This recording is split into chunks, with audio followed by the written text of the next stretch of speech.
आप देखें इस सिचुएशन में हमें एक ऐसे शख्स की जरूरत है जिसकी मार्केट में वैल्यू हो, और शाहनवाज अंकल से बेहतर और कौन हो सकता है। डैड अलीज़े ऑफिस ज्वाइन करने के लिए राजी हो गई, लेकिन उसकी एक शर्त है कि आप और सिकंदर उसको पूरे प्रोटोकॉल के साथ ऑफिस में उसी तरह वेलकम करें जिस तरह पूरे स्टाफ के सामने उसको जलील करके ऑफिस से निकाला।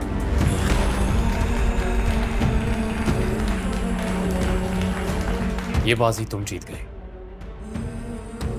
अब देखते हैं अगली बाजी कौन जीतता है।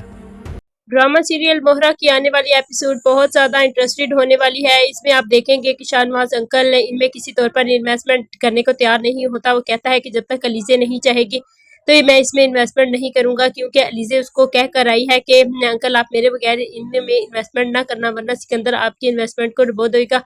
तो हमजा का वालिद उसे कहता है कि तुम अलीज़े से बात करो, कंपनी को ज्वाइन कर ले। तो वो कहता है कि अच्छा बाबा मैं बात करूंगा।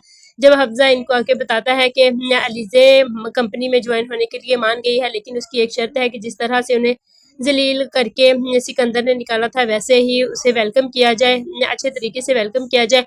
जब उसको अच्छे तरीके से जब सिकंदर आके सबको बताएगा कि अलीज़े की वजह से ही शाहनवाज अंकल इन्वेस्टमेंट करने को तैयार हुए हैं, तो उसका बाप कहता है कि चलो कोई बात नहीं, हम अलीज़े को भी कंपनी में शामिल कर लेते हैं। इस पर सिकंदर का बहुत बड़ा मुंह बन जाता है। वो कहता है कि अलीज़े किसी सूरत भी कंपनी में नहीं आ सकती।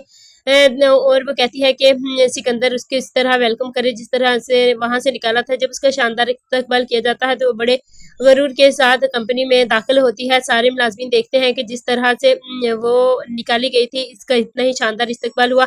जब सिकंदर इसके आगे फूल पेश करता है, इसे वेलकम करता है, तो वो वही फूल सिकंदर के मुंह पर मारती है और कहती है कि सिकंदर कहता है कि कब तक तुम कामयाब हो जाओगी, ये बाजी तो तुम जीत चुकी है, आगे देखते हैं। तो वो कहती है कि आगे भी मैं ही कामयाब होंगी, बल्कि एक इंसान को तो बर्बाद करके छोड़ूंगी, क्योंकि वो सिकंदर को बर्बाद करने आई है। इसे अपने भाई का बदला, बहन का बदला लेने के लिए ही आई है कि इसे किस तरह बर्बाद करे।